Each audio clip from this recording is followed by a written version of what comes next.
ఒకవేళ అంబానీ ఇండియాను వదిలి వెళ్తే మన దేశానికి కలిగే నష్టం ఏమిటో తెలుసుకుందాం.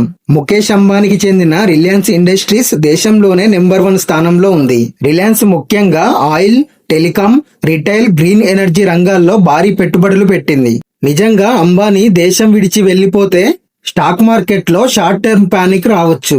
అలాగే రిలయన్స్ లాంటి పెద్ద సంస్థలు వెనక్కి తగ్గితే ఇండియా జీడీపీపై కొంతవరకు ప్రభావం చూపుతుంది.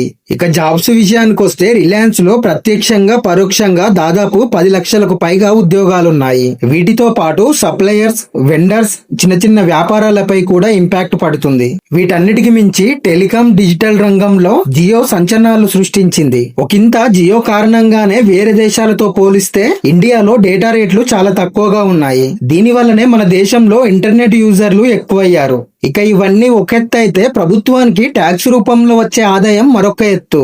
రిలయన్స్ ప్రతి సంవత్సరం కేంద్ర రాష్ట్రాలకు వేల కోట్ల రూపాయల పన్నును చెల్లిస్తుంది. ఈ సంస్థ గనక విదేశాలకు వెళ్లిపోతే ప్రభుత్వాలకు చెల్లించే ట్యాక్స్ పై కొంత ప్రభావం పడనుంది.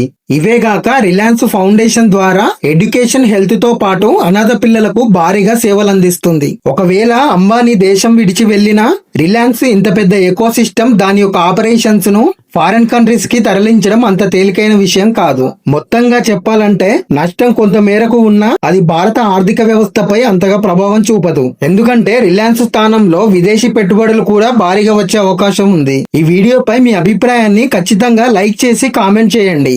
అలాగే భారత్ నాలెడ్జ్ ని సబ్స్క్రైబ్ చేసి సపోర్ట్ చేయండి.